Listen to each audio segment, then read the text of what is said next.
And now, please take your seats and join me in welcoming IOP Student Communications Director Aman Gashaw and Director of Membership Ethan Kelly.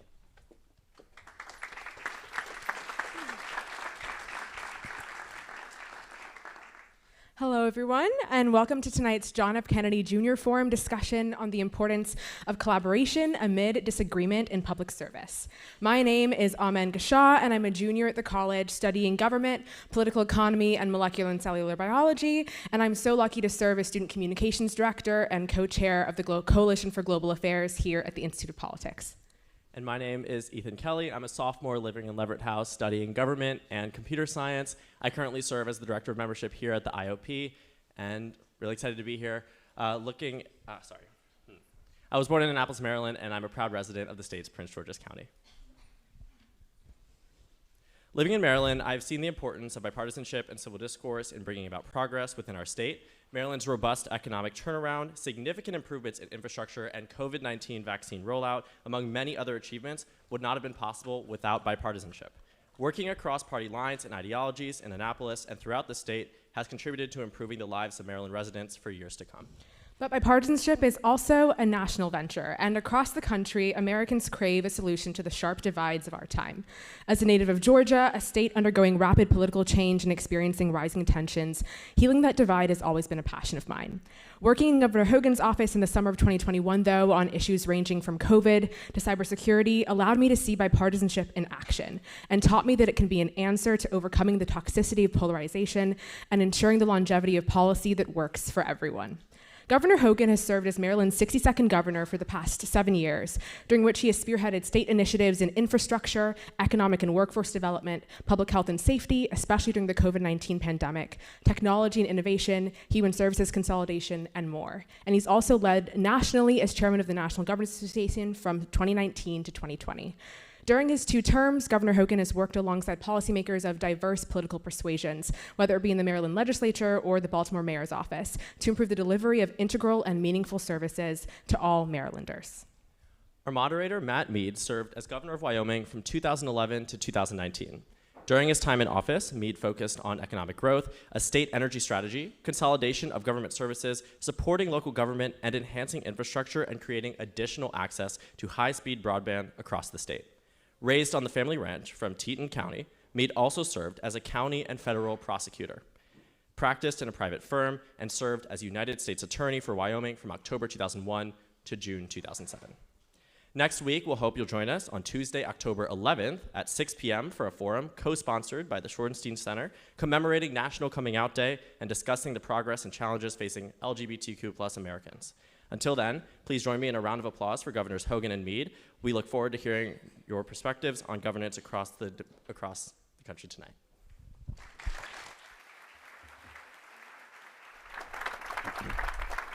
Thank you. Good job, Ethan. Thank you.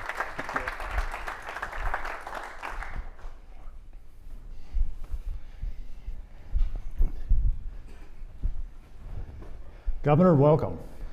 We are so glad to have you here. As you and I were talking before it started, I'm a fellow here. That's hard for me to believe, actually, but congratulations to you. Gov, it's great to see you. When I learned that this was going to be broadcast and I said I'm a fellow, I'm like, somebody is going to find me out. And so, some of your friends probably questioned. But it's good because my friends, Governor, they're like, we don't actually believe you're there. There's no way you would be there. So it's a delight to have you here. I missed the wonderful introduction of the students, but I just, so if I'm overlapping, I apologize for the audience. But Governor, first of all, thank you for your service. Really appreciate it. Thank you for yours.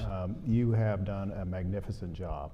And appreciate that. For those of you that don't know, Governor Hogan has been recognized often as the most popular or one of the most popular governors in the country, and he has done that in a state that is considered blue, and he's a Republican governor. And so tonight's topic is going to be, working across differences, and I don't know of anybody that has done that better than you, Governor. Thank you very much. But you started out, and I've read through, you had a wonderful thing on your website where you would put out a newsletter, and I've read your newsletters through COVID. And one of the things I think that really stands out is you always had a message that was informative. You always had a message that provided hope. And you always had a message that was inclusive of all the citizens of Maryland. But when you started out, within 6 months, you had a riot that you had to deal with. You had a number of other issues, including a very serious health scare with cancer. And so at 5 months, say 5 months in, did you ever wake up and say, this governor gig ain't paying enough for this? Well, yeah, first of all, thank you, Governor, very much. It's wonderful to see you again. We got the chance to serve together for 4 years. We overlapped, and he was a terrific governor, and I'm very happy to see that you here in this fellowship. Although, you know, you said, you know, some of your friends may be surprised that you have a fellowship at Harvard. Mine are going to be surprised they even let me in for tonight. So, but both of us, we're kind of, I think we're a little outclassed by all the brilliant students we have here tonight. But I just want to start by thanking, you know, Ethan and Amin for the introductions earlier. Amin was an intern with us and got just rave reviews from my chief of staff and all the people. She helped us on a cyber summit. She helped my chief of staff on a whole bunch of important projects and helped us with COVID. Did a cyber summit, so I want to thank her. And Ethan actually worked in my re-election campaign in 2018 when I was re-elected in the bluest state in the country. And so I want to thank both of them for their leadership. And it's a pleasure to be here, you know, at the Institute of Politics. It's an honor to be here, and I'm very excited to have the discussion. Thank you very much for the invitation, and thank you. Thanks, Go. To your question, yeah, you know, so in 2014, I was, you know, elected in Maryland, where they don't often elect Republicans. It's a very blue state. We had only elected one statewide Republican in 50 years, and most people didn't think I had much of a chance. It was a big surprise upset. I think the biggest surprise upset in America. Everybody kind of thought Governor Mead was going to be elected and reelected because he's a great guy and did a great job as governor. But me, I think I was probably voted least likely to succeed. It was like the no way in hell list. This guy's not going to get elected in Maryland, but we were able to pull it off, and I got sworn in. We immediately went into my first legislative session with a legislature that, you know, all progressive Democrats, and didn't know there in Annapolis in our capital. We're surprised to have to share the same talk about issues, but we had a great legislative session, and 89 days into being governor, we had the worst riots in 47 years broke out in our largest city of Baltimore. I dealt with that. I declared a state of emergency. I had to try to keep the people of Baltimore safe, but also allow for peaceful protests. And I walked the streets for a week trying to meet with community leaders and the NAACP and faith leaders and tried to lower the temperature. We also sent in 4,000 members of the National Guard and 1,000 police officers. It was a big, you know, this was early on, you know, before much of the unrest in the rest of the country after the death of a young man named Freddie Gray. The people of Baltimore thanked me for the way we handled that and kept people safe and didn't play politics. 60 days later, I got diagnosed with you know, advanced and aggressive cancer, which was quite a shock. It's why I have this beautiful hair. I used to have, you know, TV hair. It was all gray, thick, you know, hair. Like I did too. Yeah, well, mine all came out in one night in the shower. Yeah. So it was, you know, I think you come in, and you know this as governor, it's a challenging job. It's a very demanding job, and we came in with a great plan of everything we wanted to accomplish. But things are always going to happen from out of the blue, so we didn't expect the worst violence in 47 years in the first 89 days, and then I didn't expect the personal challenge. But you know, I kept working through it all. I surrounded myself with an incredibly talented team of people that really, you know, I kind of worked from, I was 6 months of 24-hour chemotherapy, so I was running the state from my hospital bed. But during the riots, I was in there walking the streets, even though my security detail, the state police didn't want me to. But I thought it was important to be on the streets. But yeah, it's a challenging job, but I tell you, there hadn't been a single day, good or bad, that I have not been grateful for the opportunity to serve the people of my state. And so, yeah, I think it's a lot different than what I expected, but it's an incredibly important job, and I get the chance to make a difference in people's lives every day, and that's something I still enjoy every moment of it. You know, and I think this is true for all governors, but you have in your mind, when you get into office, you want to tackle this, this, and this, and you work on that, and you try. Yeah. But every day, I used to tell my staff, I'm going to come in, I'm going to have a positive attitude, and I'm ready to handle whatever crisis is going to hit me in the morning, because it was just not, it was fairly common that something would happen, whether it's floods or fires or whatever it may be. And of course, something nobody saw coming and nobody expected was when COVID hit. Yes. And I would just share with you, you know, it became so, I was out of office, but it became so political, and people were scared, they were angry, they were searching for, you know, what is the right information, what to do. And I'll give you one example of, you know, the anger we saw in the state of Wyoming.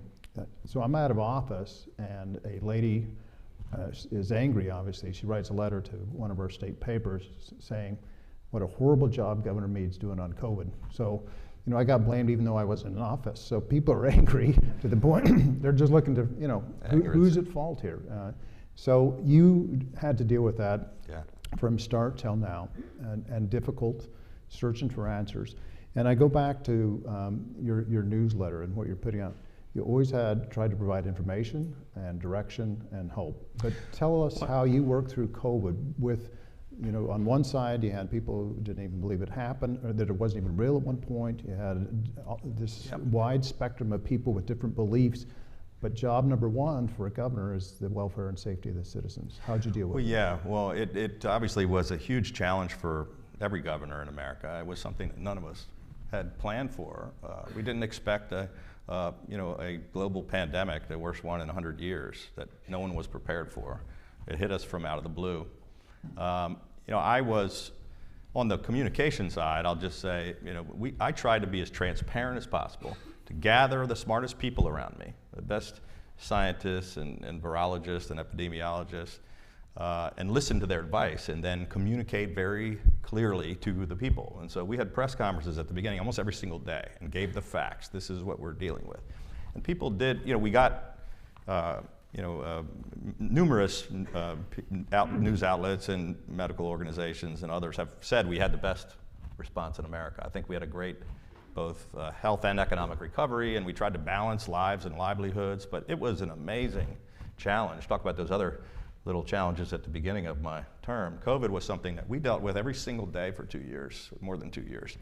And I remember it very clearly. I was chairman of the National Governors Association through COVID. So not only was I dealing with it at my state, but I was trying to lead all of the governors through it. And you know, governors typically were like the CEOs of our own states. We interact with each other. We would see each other, you know, a couple times a year, maybe quarterly, NGA, National Governors Association, or Republican or Democratic governors gatherings. We didn't really talk every day. During COVID, we talked every day. And I led 60-some Zooms with all of America's governors. I think 38 of them with the president or vice president, the entire coronavirus task force. And we were all trying to figure this out. And my job was not only to keep the people, our number one job as governor is protecting the lives of people of our state. And, you know, doctors from Johns Hopkins were telling us at the beginning, we're going to lose 30,000 people in the next 90 days. Now, we didn't do that, but that was the backdrop under which we were making decisions. And so I was chairman of the National Governors Association in early February of 19, right when we had the first incident of the nursing home in the state of Washington was just happening. I had been following what's happening in Asia, but nobody was really focused on it being a pandemic to hit the states. We had a White House dinner. All the Republican and Democratic governors go to the White House. The president invites you, and we had a packed agenda, as you know, from these NGA meetings. We have stuff all day, but I jammed in an extra meeting with all the top medical leaders in the federal government. Francis Collins, the head of NIH. We had Bob Redfield, the head of the CDC. Fauci, 5 or 6 of the top people in the federal government to come address the governors. And they told us at this meeting, which they hadn't said to anybody publicly, this is going to be the worst pandemic we've ever had. All of you are going to have to make incredibly difficult decisions. You're going to be quarantining entire cities. You know, we're not going to be able to stop this. It was a doomsday scenario. And the governors, you know, it didn't surprise me. It's why I called the meeting. But many of them were shocked with their mouths hanging open getting this news. But from that day on, it was a full court press. I mean, we had our first cases in March. 4 people that returned from a Nile River cruise came back, and within days it was everywhere. But I declared a state of emergency the very first day. We had our first case, but we were working on it, a month or 2 before that. It was the most difficult thing anyone had to deal with, and people handled it differently.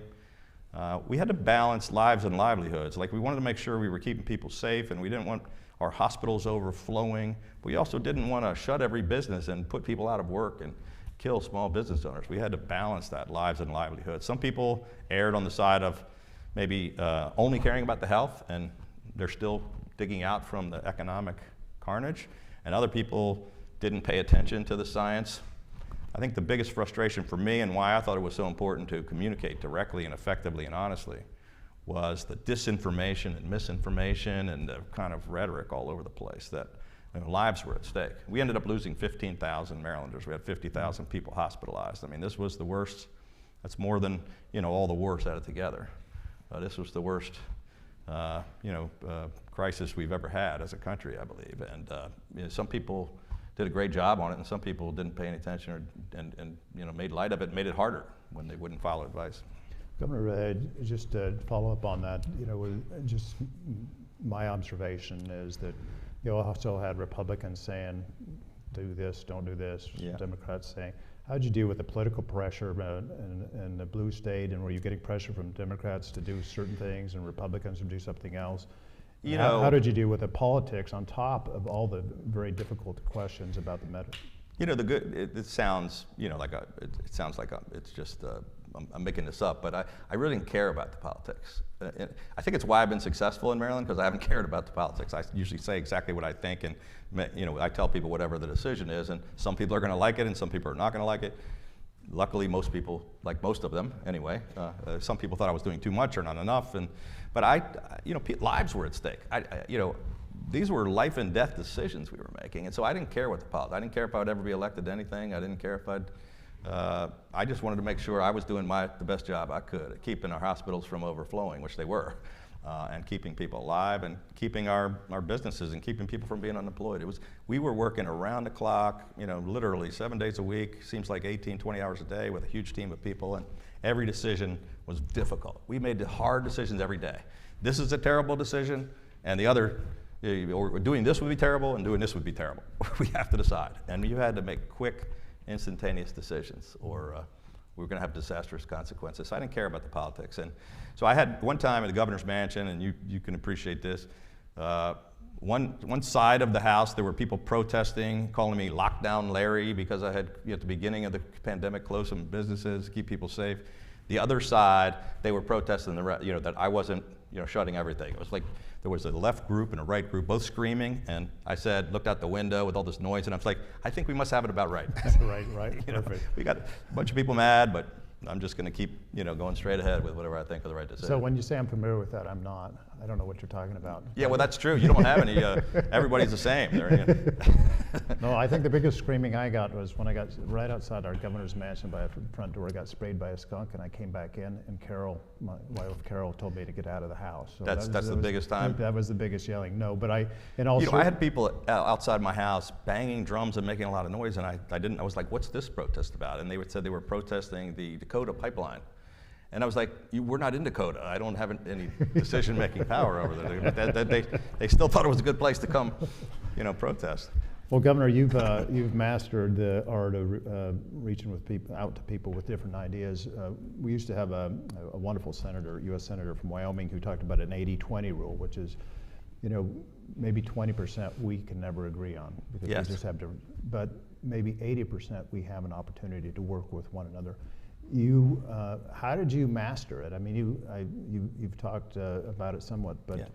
In a blue state, a Republican, yeah. And the poll numbers are great, but more important to you, I know, is the actual work, getting things done. Tell me about that. It's my biggest concern about America today, is the kind of toxic politics, the divisive, angry rhetoric, and the fact that politicians on both sides of the aisle, both parties, and either on the right or the left, they seem to be more interested, many of them, in winning arguments on Twitter, or owning the other side, or getting more people to like them on social media, as opposed to actually sitting down and solving real problems. But I think most people in America really want people to work on bipartisan common sense solutions. And so that's what, I've kind of always thought that, but I'm in a state where I can't get anything done without working with Democrats. And it turns out it's what most people want. Republicans, Democrats, and independents actually want to elect people that will be honest with them, will tell it like it is, and will actually work on solving things and be willing to work with people you don't agree with. So, Ronald Reagan, who, I worked in Reagan's campaign and when I was a kid, and I was a chairman of Youth for Reagan. Reagan famously said, I think something to the effect of, your 80% friend is not your enemy. You can passionately disagree about issues, but you don't have to question their integrity or call them names or question their patriotism because you disagree passionately. I think you stand up and you fight for the things you believe in. You can passionately argue on the floor of the House or whatever, but you don't have to demean the other side. And that's what I think is wrong today. Do you see a difference in how we have you can get approval ratings for Congress, and we have opinions or disapproval ratings you get for Congress ratings. Collectively, we say Congress is doing. And I remember an NGA meeting, and I bring this up since you chaired that group. We had an NGA meeting, and we brought in members of Congress, and we sat them down, and it was an open forum. And one of the governors asked what I thought was a very good question, and I'm paraphrasing, but it was Republicans and Democrats, and it was the question, paraphrased, is what the hell is wrong with you guys? Yeah, I think a lot of people ask that question every day. What was interesting is they said, life in Washington has changed. We used to, on weekends, I'd go to your house. Yeah, that's very true. We'd break bread. Yep. But now we get there on Tuesday, and we leave on Thursday, and on Thursday, I'm going to go into your state or federal district and bash the hell out of you. Yep. And then we expect to come back on Tuesday.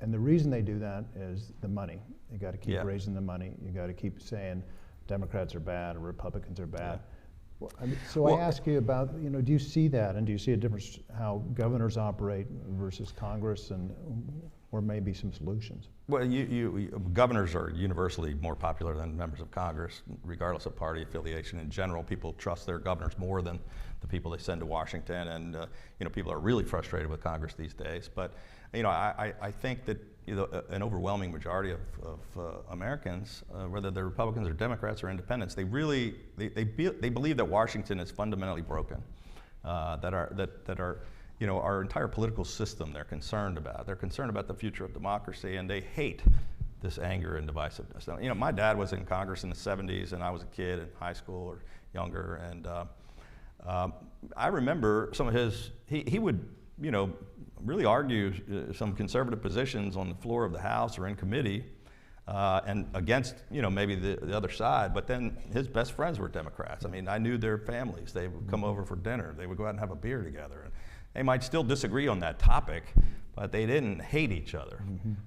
And that was a much better system because things get done. Look, John F. Kennedy said something to the effect of, he wasn't looking for the Republican solution or the Democratic solution, but the right solution. And that's what I've tried to do, is reach across the aisle and come up with something that everybody could agree on. And compromise isn't not a dirty word.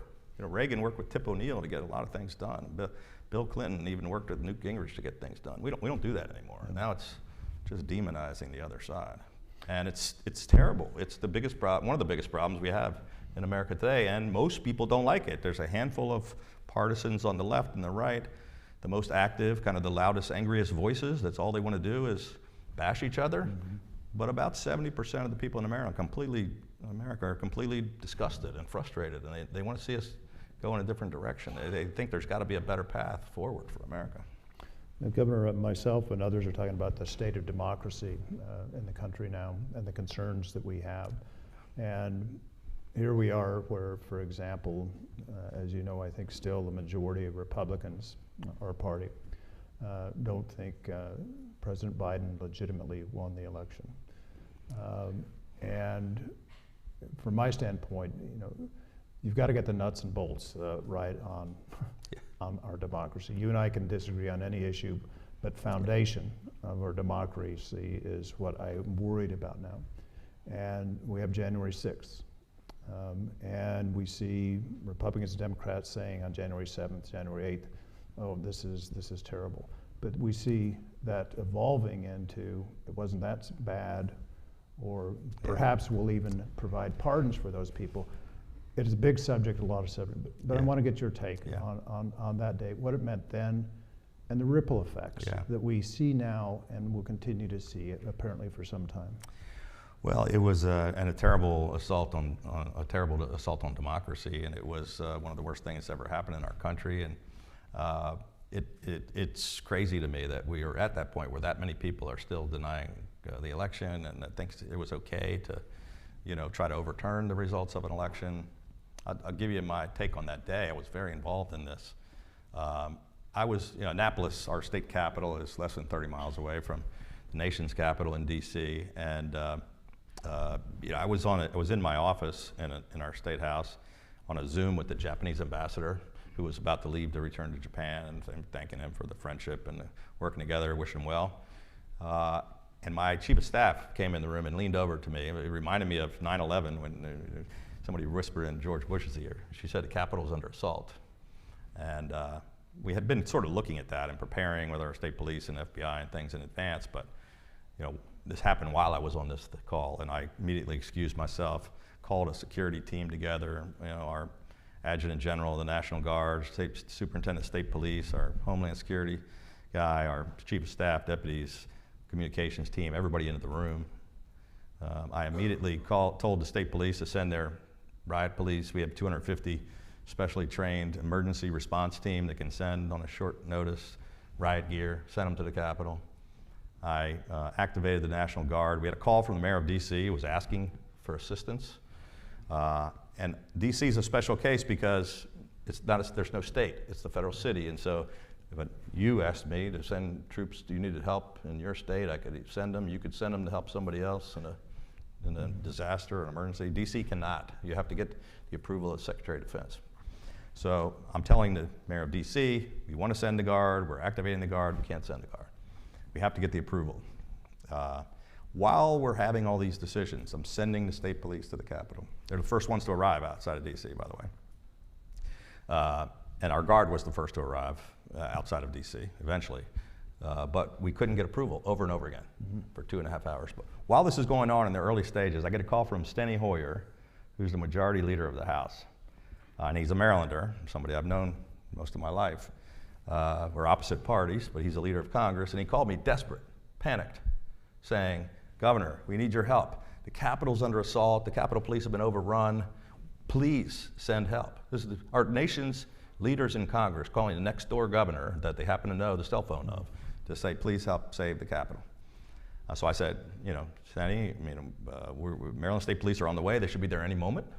I've activated the Guard, but I haven't got approval. And from the Secretary of Defense. And he also, he said, we've been whisked away to an undisclosed room. I'm with Chuck Schumer and Nancy Pelosi, and they're outside the door. And he's really kind of exercised about what was happening, not having any help from anywhere. And I said to him, I don't have approval to send the National Guard. I've activated them, but I can't send them without the approval. And he says, hey, Chuck, Hogan says he doesn't have approval.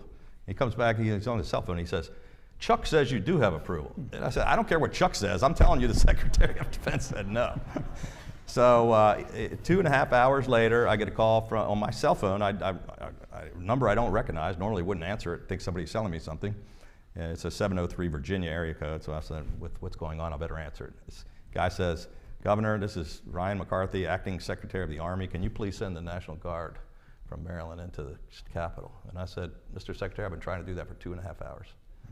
It was a ridiculous assault on democracy. It's disgraceful, and we can't just sweep it under the rug. I mean, this is our democracy is at stake, and so I'm going to stand up whether my fellow Republicans like that or not. I'm going to tell it like it is. Good for you, Governor. Governor, you mentioned that roughly 70% of the people sort of want some moderation. Yeah. And I'm going to ask you about presidential elections, but probably not the question you think you may get. But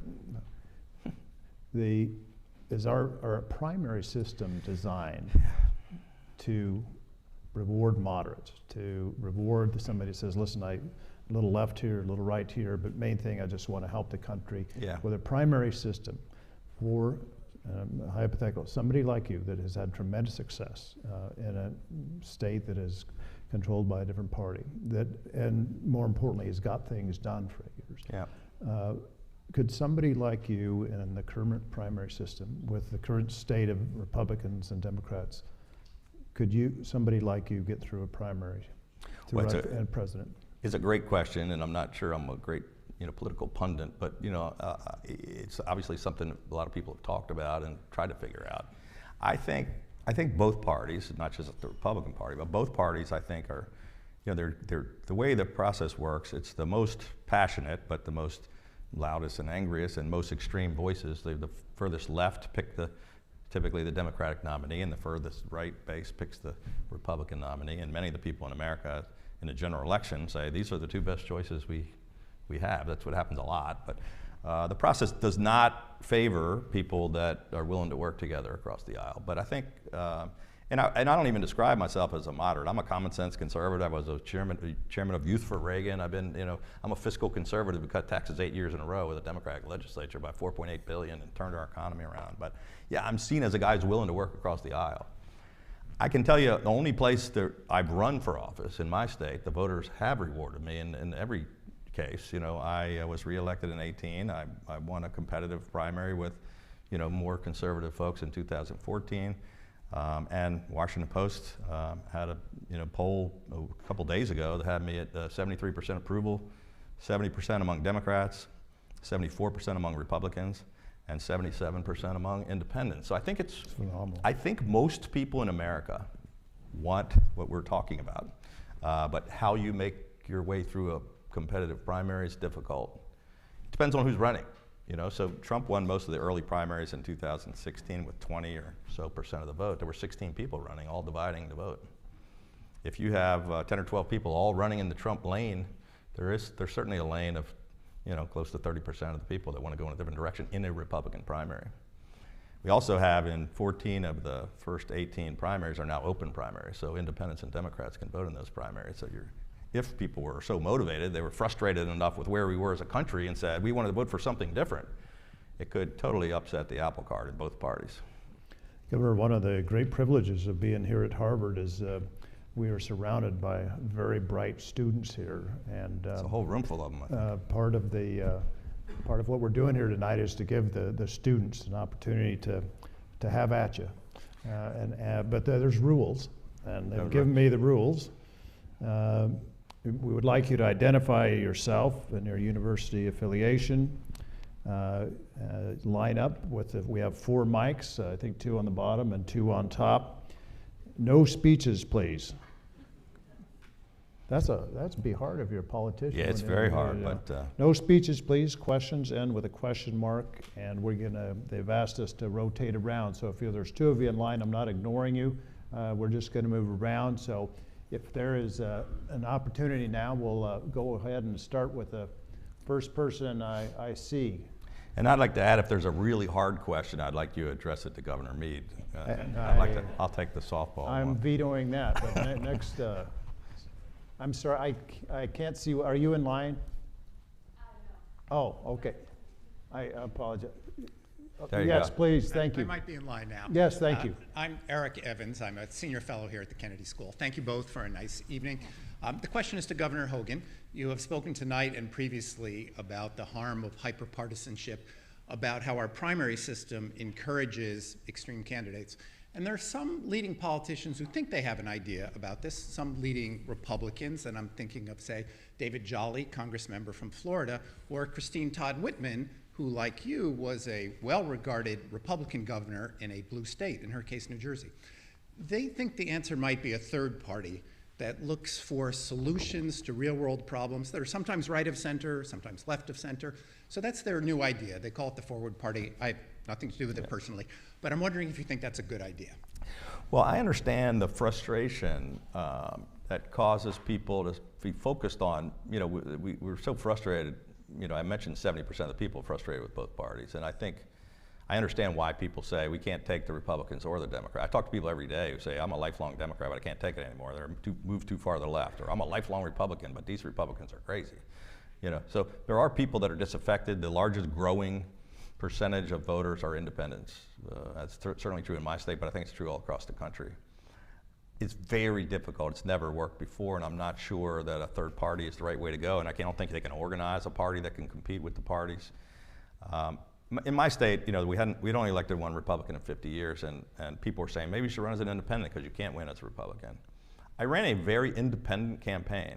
I started a group called Change Maryland that was a grassroots citizen organization. It had just as many Democrats as Republicans, and had a lot of independents and people that were frustrated and wanted to make a change in what was happening in our state.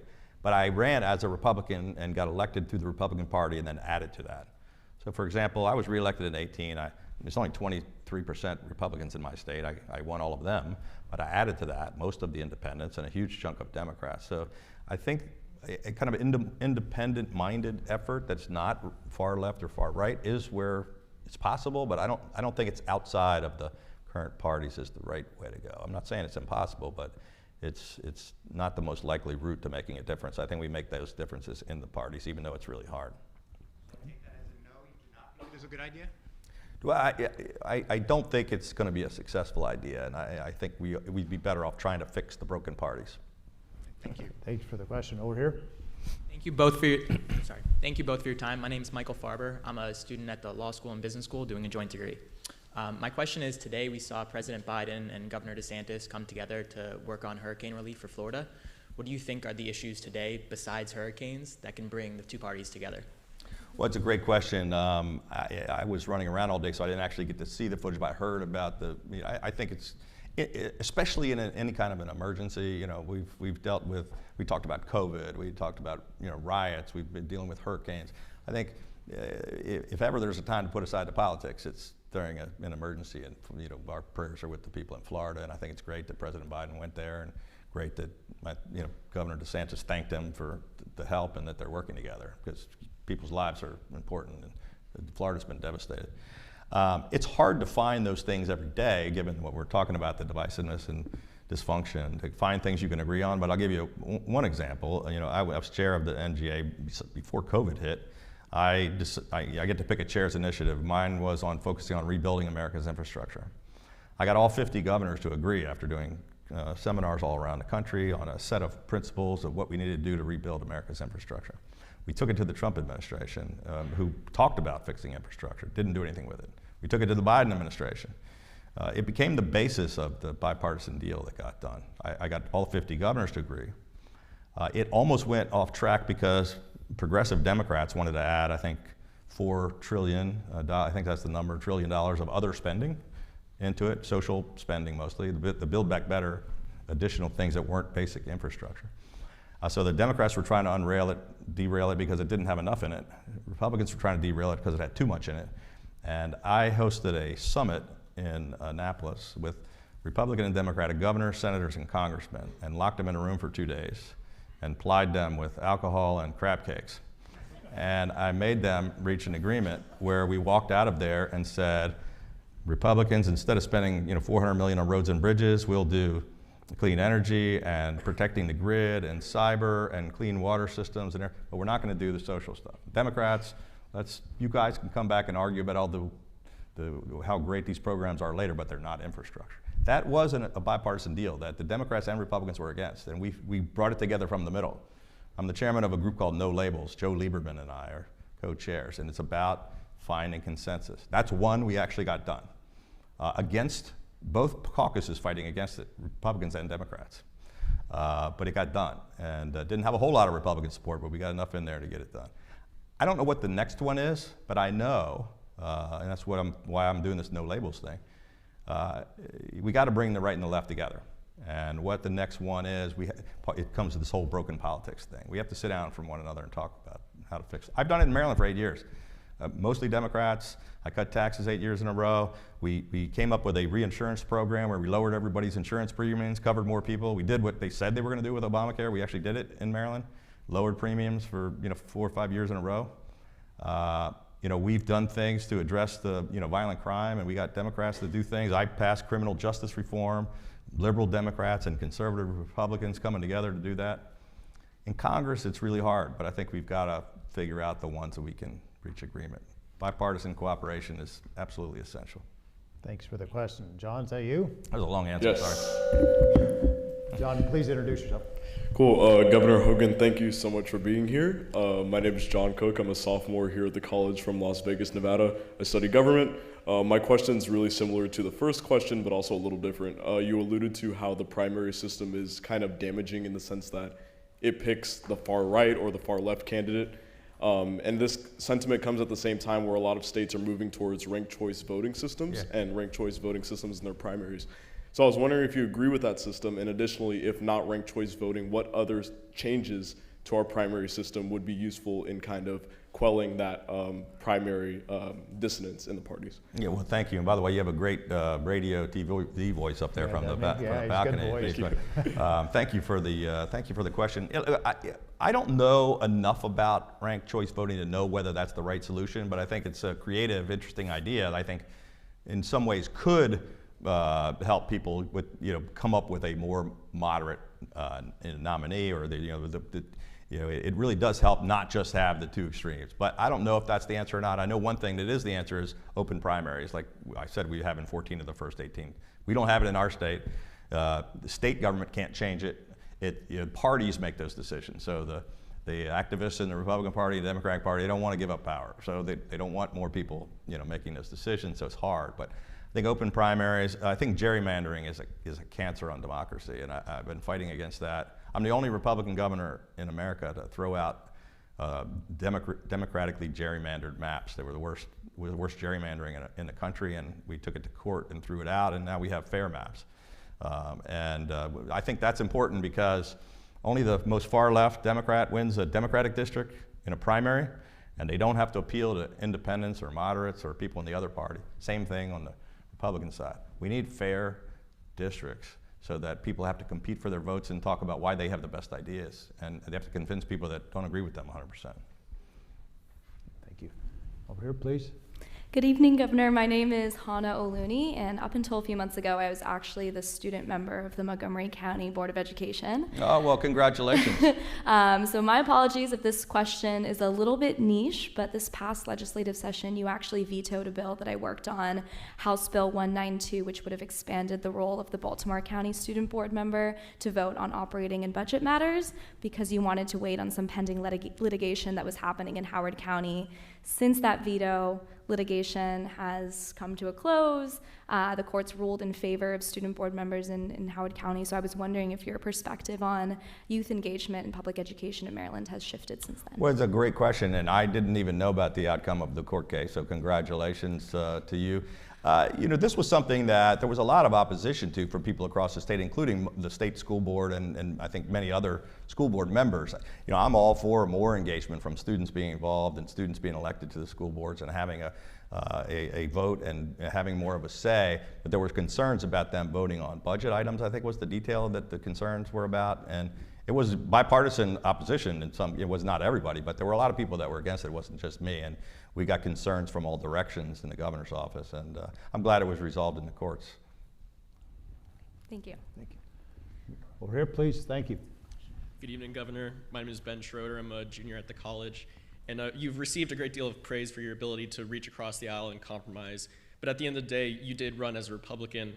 I'm wondering if you found in your career points where your belief about the way forward on a certain issue fundamentally aligned with your views as a Republican. It may have disagreed with many of those of your Democratic constituents. And in those cases, where you balance your own personal beliefs and your role as governor to advance that agenda versus the beliefs of the constituents that you are representing? Well, that's a great question. I can't think of a particular instance where that happened, but I stand up for the things that I believe in, but I'm willing to work together with the other side who may have a different idea to find a different solution. I can't remember a single time where it really conflicted. I might come at the issue from a completely different point of view, but I've always been willing to work together to get to a solution. I'm a governor in a very blue state. They can override every single veto. They can kill everything I want to do, but they haven't. We've gotten a lot done by working together. But in the end of the day, you have to make decisions based on what you believe. And I've always tried to represent my constituents, but I wouldn't change, and do something that I didn't believe was right. But I certainly listened to all sides and try to reach compromise. Next question over here, please. Thank you. Thank you so much for coming here today, Governor. My name is Sarah Bai. I'm a graduate student at Harvard Divinity School. And my question is, much has been done in recent years when it comes to strengthening the livelihood and prosperity of America's families. What are some pro-family policies that you're especially proud of, and what more can be done in the years ahead? Thank you. I'm sorry, my hearing isn't that great, and with the mask, I didn't catch the whole question. I don't know if anybody can. Happy to repeat it. Okay.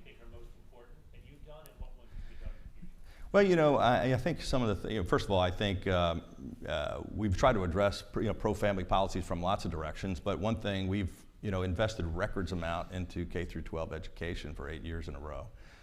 We've invested in communities. We tried to provide opportunities for people that didn't have them. We've worked on reentry programs for people coming out of being incarcerated. We've worked on workforce development programs to try to give people skills, maybe folks that didn't have the opportunity to go to Harvard, but we have a huge demand, so we're trying to give people opportunities. We created 28 new apprenticeship programs to try to not just in the trades, but in things like cybersecurity and in healthcare, to try to help people that don't have to go to four-year colleges. We've been working on a lot of things and working together with families of from every aspect, every level of society. We've been working to try to invest more in places like Baltimore City and fix persistently failing schools, and trying to empower parents to make more decisions in their school boards. And not sure exactly where the question's coming from, but hopefully that was responsive. Sorry, I couldn't. Guys, please, up here. I used to be listening to everybody in mass for a long time, but from up here, it's hard to. Yeah. Governor Hogan, thank you so much for speaking with us tonight. My name is Larkin Jones. I'm a graduate student here at the Kennedy School, native Calvert Countian. So great to have you here, sir. It's good to see some home team here. Represent. My question is, how do you think media has impacted polarization in politics nowadays?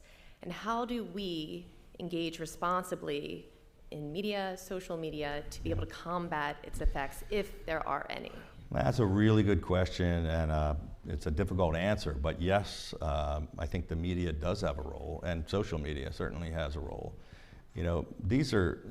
All these problems haven't been caused by the media, but they certainly have been an active, either willing or unwilling, or maybe not intentional, but definitely a participant in making it worse. And so, I think when it comes to the media, and let's start with television media, just the network television and the cable programs particularly. But they try to report the news, but there's an awful lot of focus on giving more attention to the loudest and angriest voices. And it's a business, and they have to sell advertising, and so it gets more clicks and it gets more attention if you just talk about all the anger and frustration and the kind of the hot button issues, but not enough coverage to other things that are maybe more positive or that are working on people coming together to solve problems. And so I think they help exacerbate. It becomes like an echo chamber.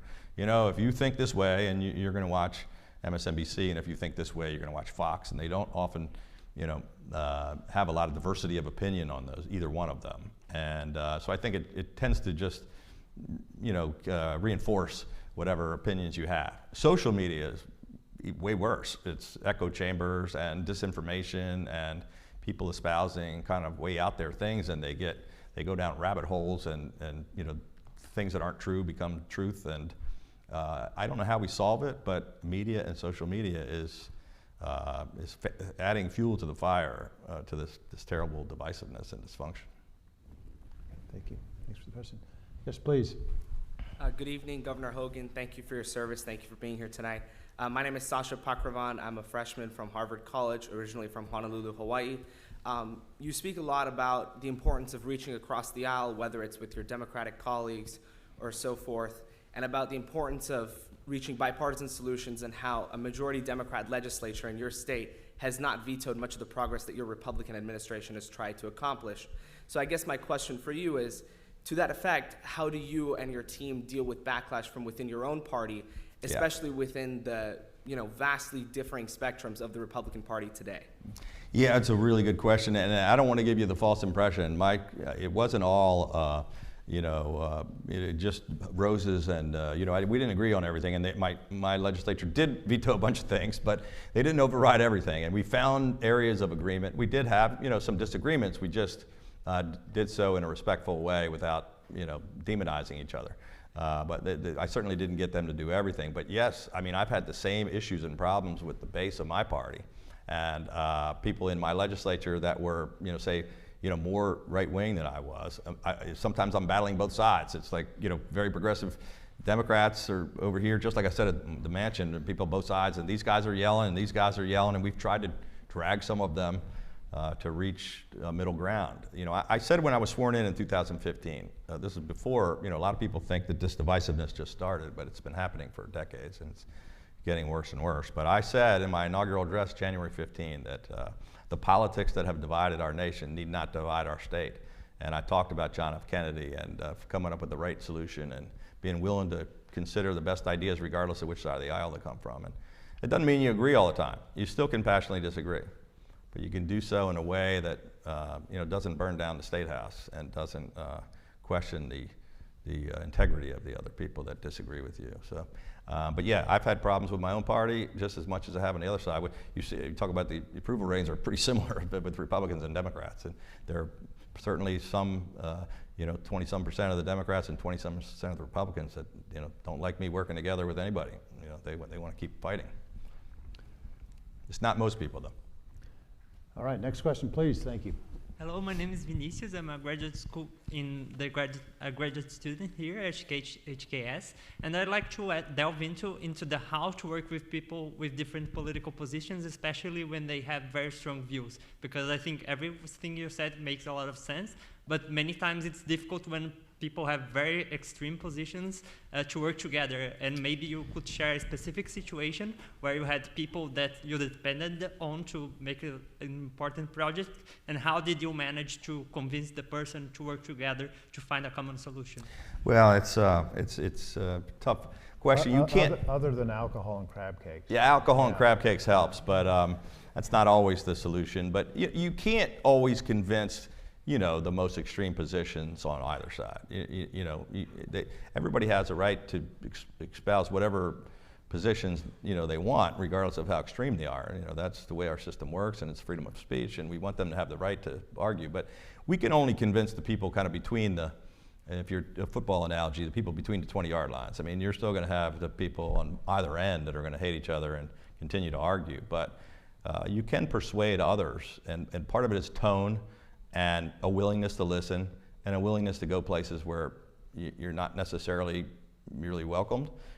I'll go meet with anybody, and I'll work with anyone to try to do the people's business and get something done, even if the people vehemently disagree with me. And I'll go tell them exactly why I feel this way, and then I'll listen to them. But you can't just get rid of extreme people, but I think we have to give less attention to the extremes. But I think we need to stand up for the majority of people and against the extremes of both parties. Thank you. Question here, please. Hi, I'm Bobby Stroop. I'm at the law school, and I had the privilege of living in Annapolis for 4 years. Beautiful place. My question is... were you going to school there in Annapolis? Or? I did go to school there. Yeah, Navy. Go Navy, yeah. So. Well, thank you for your service. Thank you. My question... We're very proud that the Naval Academy is in Annapolis, for those of you who didn't get the reference. Sorry. My question is, on an issue like access to healthcare, something that affects the entire nation and is inherently complicated because of the massive corporations and systems that exist nationwide, is that something that can be addressed at a state level, or are you beholden to what the federal policies are? Well, it's a little bit of both. So it should be addressed with federal policy, and you can't really fix everything at the state level, but we actually did do some things. If you remember the beginning of the Trump administration, they said they were going to focus on infrastructure, but didn't, and then they really chose a big battle on health care, which they didn't win, even though they controlled both houses of Congress. And so it was, we're going to get rid of Obamacare, but we don't really have a plan to replace Obamacare, and nothing really changed. Well, during that, while President Trump was president and while this battle was going on in Washington, I got my 70% Democratic legislature passed several pieces of legislation. So we protected access and didn't want to throw out Obamacare with no possible other solution or replacement, or to throw hundreds of thousands of people out on the streets with no coverage. But we thought coverage was way too expensive, and that struggling, hardworking families were having difficulty making difficult choices about putting food on the table or taking care of their kids or paying for their health care. And so we came together with, we put in a reinsurance program for the people that were kind of the highest risk, where we put some state dollars into that, pulled them out of the pool, so everybody else's insurance went down by about 20% a year. So when they said you can keep your insurance and the rates are going to go down, and it didn't really happen, but we actually did that in Maryland with Republicans and Democrats working together. So it should be fixed. We can't control everything, you can't fix everything, but there are things that the state can do to help people have access and to lower costs. Thank you. Okay, we got time for one more question, please. Thank you. So my name is Camila Cruz, and I'm a freshman at the college. I'm from Miami, Florida, not from Maryland. But I have a question. So I believe this was yesterday. You tweeted that you would be coming to speak to the Harvard IOP in regard to like how the next generation of leaders should diminish the artificial value of expensive degrees, and debunking the fiction that a prestigious degree is the only key to the American dream. So in the context of what we've talked about of like decreasing polarization, especially like on the media, why would you post something that's like could be interpreted as inflammatory, and like especially like come to like discuss it in like an arena where we're all getting our expensive degrees? Well, so, yep. I was curious. Yeah, well, thank you. I didn't really see it as inflammatory, and I'll tell you a funny story. This op-ed appeared in the Wall Street Journal yesterday. It was much more involved than you might have read the tweet that shared that article that was in the Wall Street Journal. But I was just talking with your dean here at the school, who said Harvard has the exact same position and had very similar articles talking about that. So what I said was, basically, not everyone, you're the best and the brightest, and you have an incredible, you're very lucky to have this opportunity to be at Harvard, but not everyone can, and not everyone should. That there are other pathways to success for maybe kids that can't afford to come to Harvard or aren't smart enough to come to Harvard. And so we've done a bunch of things in our state, and we were talking about how to fix this at a national level. I believe very strongly that not everyone needs an advanced degree, and not everyone needs a 4-year college diploma, and not everyone needs to go to Harvard. It wasn't meant to be a criticism of you kids that are here and have this opportunity.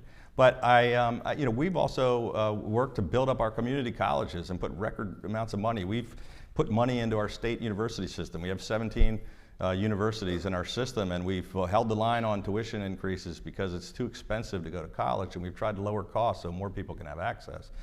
We've added 28 apprenticeship programs so people that don't go to college can actually get really good jobs, like in fields like IT and healthcare and cybersecurity, in addition to things, traditional apprenticeships like the building trades.